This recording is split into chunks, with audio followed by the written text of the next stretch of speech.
Bonjour, je suis Joanne Koenig, voici Blandine Lemayeux, mon assistant, et très talentueuse.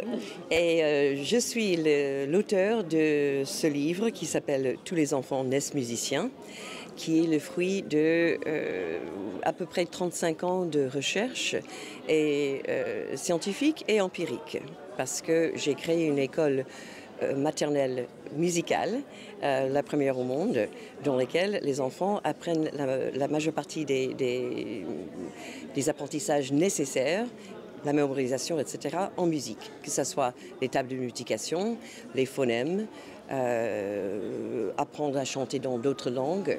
Donc on a envie de dire que nous sommes une école trilingue, français, anglais, musique. Et c'est très intéressant d'ailleurs dans ce congrès. Déjà, malheureusement, la musique n'est pas représentée, mais je pense que c'est une bonne idée pour l'avenir. Mais c'est très intéressant qu'on entend toujours que oui, la musique est sympa. Et en fait, c'est tellement loin de la vérité parce que la musique fait partie de notre construction humaine. Il y a des circuits neuronaux dans le cerveau qui sont parallèles entre musique et langage.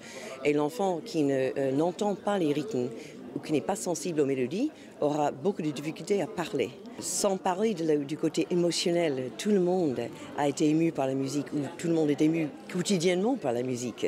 La musique nous donne envie de bouger, ça nous fédère. Imaginez la sensation que vous avez dans un très beau concert, quand tout le monde danse ensemble et chante ensemble, c'est une euphorie incroyable. Mais imaginez la puissance de ça quand vous avez 3 ans. Et vous entrez dans la classe et la première chose que vous faites dans la matinée, c'est de chanter avec vos camarades. C'est juste incroyable de puissance. Les enfants ont l'impression d'appartenir tout de suite. Même quand ils arrivent des pays étrangers, qui est dans notre cas très souvent, ils chantent en anglais ou en français avant de parler la langue. Donc c'est très amusant que malgré plus de 40 ans de recherche neuroscientifique sur les apports de la musique, on le regarde encore dans le système éducatif comme quelque chose d'amusant, de sympa. On a beaucoup entendu « sympa » ces jours-ci.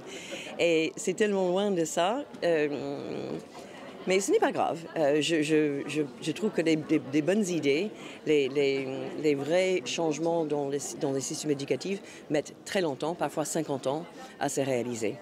Donc aujourd'hui, plus de 100 ans après les découvertes de Maria Montessori, il y a des écoles Montessori partout. Donc l'importance de la musique est aujourd'hui complètement reconnue scientifiquement. Le moment où ça fait partie du système éducatif, ça sera dans quelques temps.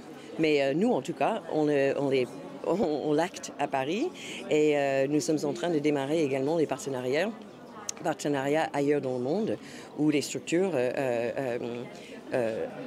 implémentent l'ensemble de nos programmes qui sont des créations pour quelque part mettre en œuvre ce que la science nous dit par rapport au cerveau et l'apport de la musique.